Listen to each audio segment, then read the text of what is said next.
സിനിയെ ഏറ്റവും കൂടുതൽ സ്വാധീനിച്ച വ്യക്തി ആരാണെന്ന് ചോദിച്ചപ്പോൾ അമ്മയാണെന്നാണ് പറയുന്നത്. രാജേഷിനോട് ചോദിച്ചപ്പോൾ അത് അച്ഛനാണെന്നാണ് പറയുന്നത്. സാധാരണഗതിയിൽ തിരിച്ചാണ്. പെൺമക്കൾക്ക് അച്ഛനോടും ആൺമക്കൾക്ക് അമ്മയോടുമാണ് അങ്ങനെ ഒരു വലിയ ഇഷ്ടം ഉണ്ടാകേണ്ടത്. പക്ഷെ രണ്ടുപേരും തിരിച്ചാണ് പറഞ്ഞിരിക്കുന്നത്. ഇപ്പോഴും അങ്ങനെ തന്നെയാണ്. അമ്മയോടാണ് ഏറ്റവും കൂടുതൽ അടുപ്പം. രാജേഷിന് അച്ഛനോടുമാണ്. എന്താണ് അച്ഛനെ മാതൃകയായി തോന്നാനുള്ളത് പ്രധാന കാരണം? കുറച്ചുകൂടെ ഫ്രണ്ട്ലി ആണ്, പിന്നെ വളരെ കെയറിംഗ് ആണ്, ലവബിൾ ആണ്. ചെറിയൊരു വളരെ അറ്റാച്ച്മെന്റ് ആണ് ഫാദർ. അതെ, അമ്മയെക്കാളും കുറച്ചുകൂടെ വളരെ കെയറിംഗ് ആണ് അച്ഛനോടാണ്. എന്നും അങ്ങനെയുള്ള ബന്ധം, ആ സ്നേഹം വ്യക്തമായി തന്നെ ഇരിക്കട്ടെ എന്ന് പ്രാർത്ഥിക്കാം. സ്വന്തമായി വണ്ടി ഓടിച്ചപ്പോൾ നടന്ന ആക്സിഡന്റ് ആണ് ഏറ്റവും കൂടുതൽ വേദനിപ്പിച്ച സംഭവം. എവിടെ വെച്ചായിരുന്നു? അത് കടവന്ത്ര ഭാഗത്ത്. നമ്മുടെ നാട്ടിൽ വെച്ചാണ്. അതെ, മമ്മിയും എന്റെ അനിയത്തിയും ഉണ്ടായിരുന്നു. ഞങ്ങൾ മാത്രമേ ഉണ്ടായിരുന്നുള്ളൂ. കുറച്ച് സ്പീഡ് കൂടിപ്പോയി പോസ്റ്റിൽ ചെന്ന് ഇടിച്ചു. അപ്പൊ അതിനുശേഷം പെട്ടെന്നൊരു ദുഃഖം പോലെ തോന്നിയത് അതായിരുന്നു. മമ്മിക്കാണോ അന്ന് കൂടുതൽ? അല്ലല്ല, ഞങ്ങൾക്ക് എല്ലാവർക്കും ചെറുതായിട്ടൊരു എങ്കിലും ആ ഒരു നിമിഷം ഭീകരമാണ്, ഷോക്കായി പോയി. അപ്പോ 2000 രൂപ സമ്മാനമായി ലഭിക്കേണ്ട രണ്ടാമത്തെ ചോദ്യത്തിലേക്ക് പോകാം. പച്ചക്കുതിര, രണ്ടാമത്തെ ചോദ്യത്തിലേക്ക്. ഇന്ത്യയിലെ ഏറ്റവും കൂടുതൽ ജനസംഖ്യയുള്ള നഗരം ഏത്? ചോദ്യം കൃത്യമായി ശ്രദ്ധിക്കണം. ഇന്ത്യയിലെ ഏറ്റവും കൂടുതൽ ജനസംഖ്യയുള്ള നഗരം ഏത് എന്നാണ് ചോദിച്ചിരിക്കുന്നത്. പച്ചക്കുതിര, options please. A New Delhi, B Bangalore, C Mumbai, D Chennai. Your time starts now.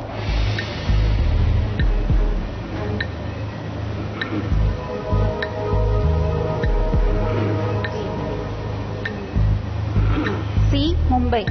C Mumbai. ഞങ്ങൾ കൺഫേം ചെയ്യുന്നു. സി മുംബൈ. ഏറ്റവും തിരക്കുള്ള നഗരം എന്ന് നമ്മൾ പണ്ടുകാലം മുതലേ കേട്ടിട്ടുള്ളതാണ് മുംബൈയെക്കുറിച്ച്. ചെന്നൈയും ബാംഗ്ലൂരും ന്യൂഡൽഹിയും ഒന്നും തിരക്കിന്റെ കാര്യത്തിൽ പിന്നിലല്ല. ബാംഗ്ലൂർ നഗരത്തിലൂടെ നമ്മളിപ്പോൾ 2 കിലോമീറ്റർ വണ്ടി ഓടിച്ചൊരു സ്ഥലത്ത് എത്തണമെങ്കിൽ 1 മണിക്കൂർ എടുക്കും.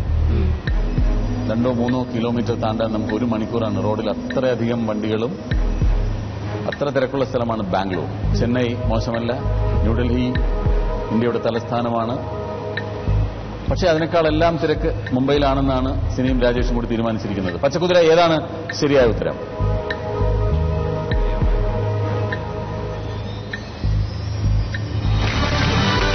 സി മുംബൈ ശരിയായ ഉത്തരമാണ്. 1,60,00,000 മുംബൈ നഗരത്തിലെ ജനസംഖ്യ. നമ്മുടെ കേരളത്തിലെ ജനസംഖ്യയുടെ പകുതിയിലധികം വരും. 1,60,00,000 മുംബൈ നഗരത്തിലെ ജനസംഖ്യ. ഏറ്റവും തിരക്കുള്ള, ഇന്ത്യയിലെ ഏറ്റവും തിരക്കുള്ള നഗരമാണ്.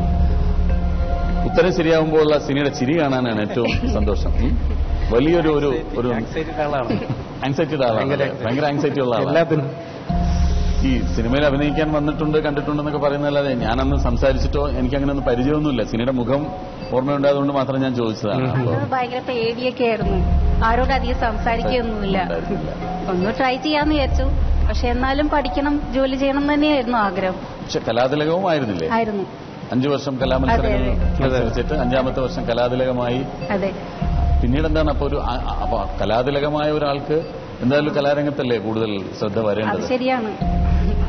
പക്ഷേ എന്തോ LLB എൻട്രൻസ് എക്സാം കഴിഞ്ഞ് ഒരു സീറ്റ് ഉറപ്പായിരുന്നു എറണാകുളം ലോ കോളേജിൽ. അത് കഴിഞ്ഞിട്ട് പിന്നെ ദുബായിൽ ചാൻസ് കിട്ടിയപ്പോൾ പിന്നെ അങ്ങോട്ട് പോവുകയാണ് ചെയ്തത്. നമുക്ക് ഒരുപാട് കലാകാരികളും കലാകാരന്മാരും ഒക്കെ അങ്ങനെ നഷ്ടമാവുന്നുണ്ട്. അപ്പൊ അടുത്ത ചോദ്യത്തിലേക്ക് പോവാം. 2 ചോദ്യങ്ങൾക്കും കൃത്യമായ ഉത്തരം നൽകി കഴിഞ്ഞു. ഇനി 4000 രൂപ സമ്മാനമായി ലഭിക്കേണ്ട 3ാമത്തെ ചോദ്യമാണ് അടുത്തത്. പച്ചക്കുതിര, 3ാമത്തെ ചോദ്യത്തിലേക്ക്. റോ റിസർച്ച് ആൻഡ് അനാലിസിസ് വിംഗ് ഏത് രാജ്യത്തിന്റെ രഹസ്യാന്വേഷണ സംഘടനയാണ്? പച്ചക്കുതിര, ഓപ്ഷൻസ്.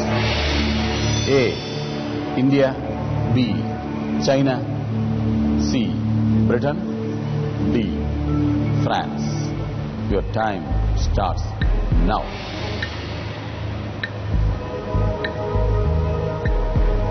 റോ എന്ന രഹസ്യ അന്വേഷണ സംഘടന, RAW, ഇന്ത്യയുടേതാണോ, ചൈനയുടേതാണോ, അതോ ബ്രിട്ടന്റേതാണോ, ഫ്രാൻസിന്റേതാണോ? ഇനി 14 സെക്കൻഡുകളുണ്ട്.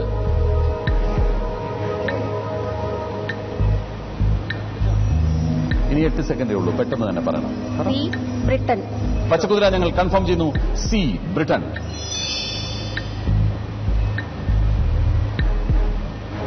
ഇപ്പോഴും സംശയമുണ്ടോ സിനി? ശരി, ബ്രിട്ടൻ അല്ല എന്ന് വെക്കാം. അല്ലെങ്കിൽ പിന്നെ ഏതായിരിക്കും ഓപ്റ്റ് ചെയ്യുക? ചൈനയാവും. ചൈന ഓപ്റ്റ് ചെയ്യുമായിരുന്നു. ഞാൻ പറയുന്നു ചൈനയും അല്ല. അങ്ങനെ പറയുകയാണെങ്കിൽ ഏത് ഓപ്റ്റ് ചെയ്യുമായിരുന്നു? ഇന്ത്യ പറയുള്ളൂ. ഞാൻ പറയുന്നു ഇന്ത്യയും അല്ല എന്ന് പറഞ്ഞാൽ ഏത് ഓപ്റ്റ്? ഫ്രാൻസേ ഉള്ളൂ. അപ്പൊ ഓക്കെ. അപ്പോ ഫസ്റ്റ് ചാൻസ് ബ്രിട്ടനും, സെക്കൻഡ് ചാൻസ് ചൈനയ്ക്കും, തേർഡ് ചാൻസ് ഇന്ത്യക്കും, ഫോർത്ത് ചാൻസ് ഫ്രാൻസിനുമാണ് സിനി കൊടുക്കുന്നത് അല്ലേ? ശരി, നമുക്ക് പച്ചക്കുതിരയോട് ചോദിക്കാം. എനിക്കും അറിയില്ല ശരിയായ ഉത്തരം ഏതാണെന്ന് അറിയില്ല. പച്ചക്കുതിരയോട് തന്നെ ചോദിക്കാം. പച്ചക്കുതിര, ഏതാണ് ശരിയായ ഉത്തരം?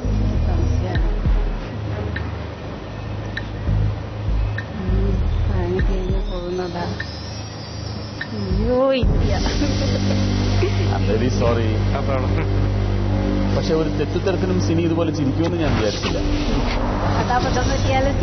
ചിരിക്കും അല്ലേ? ഓക്കെ. ഇന്ത്യയുടെ വിദേശ ഇന്റലിജൻസ് ഏജൻസിയാണ് റോ. റോയുടെ തലവന്മാരെ പറ്റിയൊക്കെ നമ്മൾ പത്രത്തിൽ വായിച്ചിട്ടില്ലേ?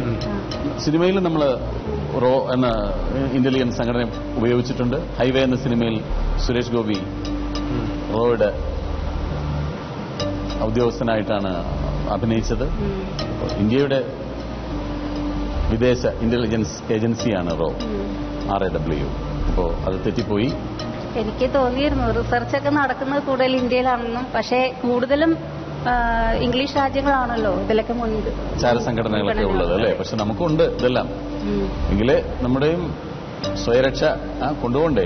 രാഷ്ട്ര സുരക്ഷ എന്ന് പറയുന്നത് വലിയത് തന്നെയാണ്. മറ്റു രാജ്യങ്ങൾ നമ്മളെ എന്തെല്ലാം രീതിയിൽ, ശരിക്കും പറയുന്നത് നമ്മുടെ നാട്ടിലെ ഒരു ഗ്രാമത്തിലെ ഒരു കവലയിൽ നടക്കുന്ന സംഘടനത്തിന് പിന്നിൽ പോലും ചിലപ്പോൾ ഒരു വിദേശ ഏജൻസിയുടെ പങ്കുണ്ടാവുമെന്നാണ്. കാരണം അങ്ങനെയാണ് ഒരു നാട്ടിൽ ഒരു കലഹം സൃഷ്ടിക്കുക. അതാണ് വളർന്നു വലുതായ ഒരു രാജ്യത്ത് വലിയ അസന്തുലിത അവസ്ഥ ഉണ്ടാകുന്നതും വലിയ പ്രശ്നങ്ങളുണ്ടാകുന്നതും. അങ്ങനെ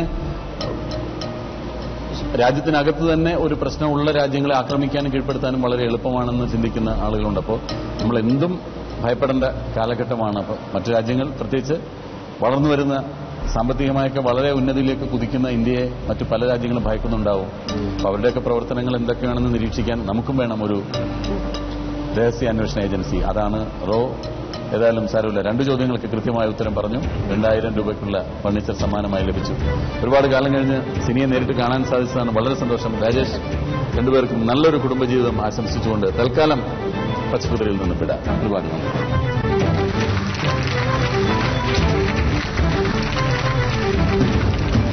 തോംസൺ ഹോം ഡിപ്പോ നൽകുന്ന 2000 രൂപയ്ക്കുള്ള ഫർണിച്ചർ ഞാൻ സമ്മാനമായി ഏൽപ്പിക്കുന്നു.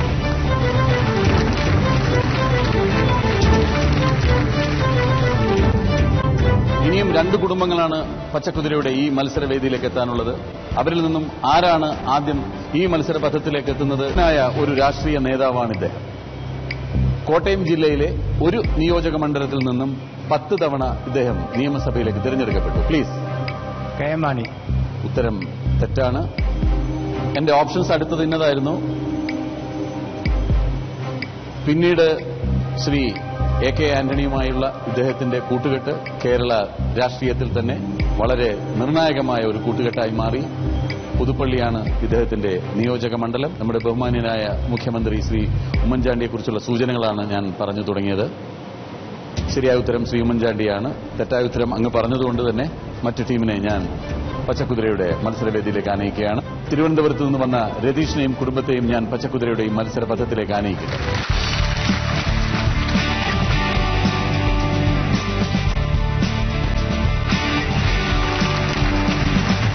നമസ്കാരം രതീഷ് ആൻഡ് അഖില. എനിക്ക് വളരെ വിചിത്രമായി തോന്നിയത് താങ്കളുടെ വ്യക്തിത്വത്തിൽ താങ്കൾക്ക് ഇഷ്ടമല്ലാത്ത സ്വഭാവം എന്താണെന്ന് ചോദിച്ചതിന് താങ്കൾ എഴുതിയത് മറ്റുള്ളവരെ ബോറടിപ്പിക്കുന്നതെന്നാണ്. അപ്പൊ അങ്ങനെ സംസാരിച്ച് ബോറടിപ്പിക്കാറുണ്ടോ? ചിലപ്പോഴൊക്കെ ഉണ്ട്. എന്ത് വിഷയത്തെ പറ്റിയായിരിക്കും കൂടുതൽ? പല കാര്യങ്ങളും ഇങ്ങനെ പറഞ്ഞ് സംസാരിക്കുന്നതിനിടയ്ക്ക് ഉണ്ടാവും. നല്ലപോലെ സംസാരിക്കാൻ ഇഷ്ടമാണോ?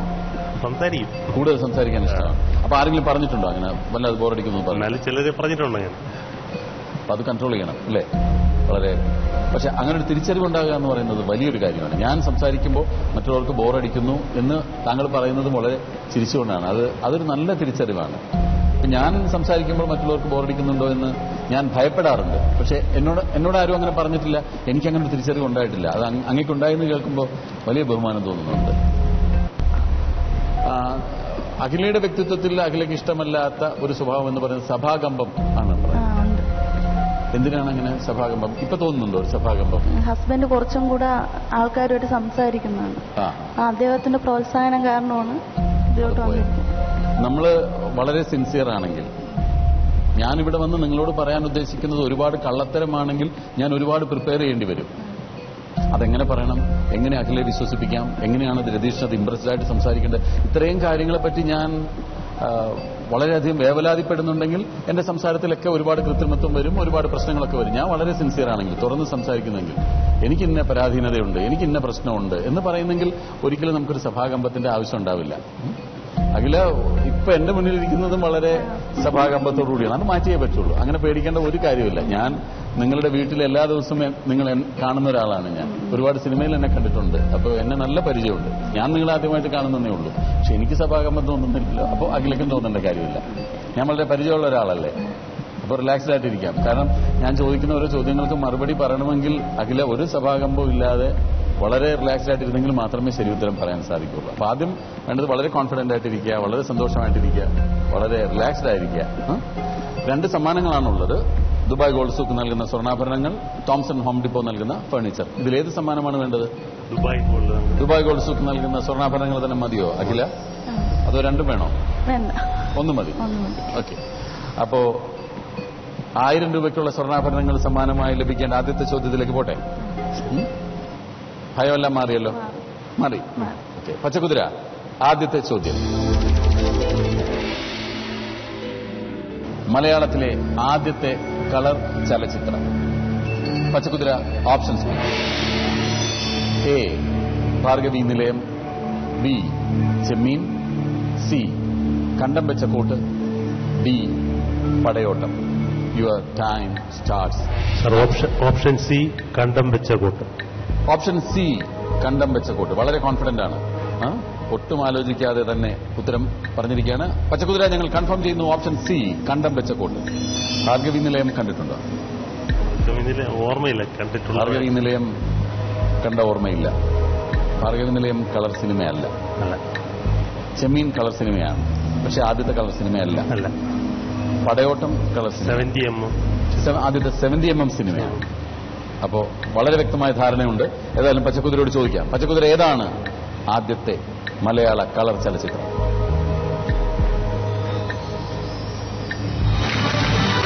സി കണ്ടം വെച്ച കോട്ട് ശരിയായ ഉത്തരമാണ്. മലയാളത്തിലെ ആദ്യത്തെ കളർ ചലച്ചിത്രത്തിലെ നായകൻ ആരാണെന്നറിയാമോ? വെറുതെ ഞാൻ ചോദിക്കുന്നുള്ളൂ. പ്രേം നവാസ് ആയിരുന്നു കണ്ടം വെച്ച കോട്ടിലെ നായകൻ. പ്രേം നവാസാണ് ആ സിനിമയിൽ നായകനായി അഭിനയിച്ചത്. ശ്രീ പ്രേം നസീറിന്റെ സഹോദരനാണ് അദ്ദേഹം. പിന്നീട് മുത്തയ്യ, അംബിക, അങ്ങനെയുള്ള മറ്റു പലരും ഉണ്ടായിരുന്നു. മലയാളത്തിൽ ആദ്യമായി ഇറങ്ങിയ കളർ സിനിമ കണ്ടം വെച്ച കോട്ടാണ്. ഭാർഗവി നിലയം കളർ സിനിമയല്ല. ചെമ്മീൻ കളർ സിനിമയാണെങ്കിൽ പോലും പിന്നീട് കുറെ കാലം കഴിഞ്ഞതിന് ശേഷം വന്നതാണ്. താങ്കൾ പറഞ്ഞതുപോലെ പടയോട്ടം ആദ്യത്തെ 70mm കളർ ചിത്രവുമാണ്. അപ്പോൾ 1000 രൂപയ്ക്കുള്ള സ്വർണ്ണാഭരണങ്ങൾ സമ്മാനമായി നേടിയിട്ടും അഖില ഒരു സന്തോഷം കാണുന്നില്ല? ഒരുപാട് സന്തോഷം. ആദ്യത്തെ ചോദ്യത്തിന് ശരിയായ ഉത്തരം പറയാൻ കഴിഞ്ഞു എന്ന് പറയുന്നത് വലിയ സന്തോഷമുള്ള കാര്യമാണ്.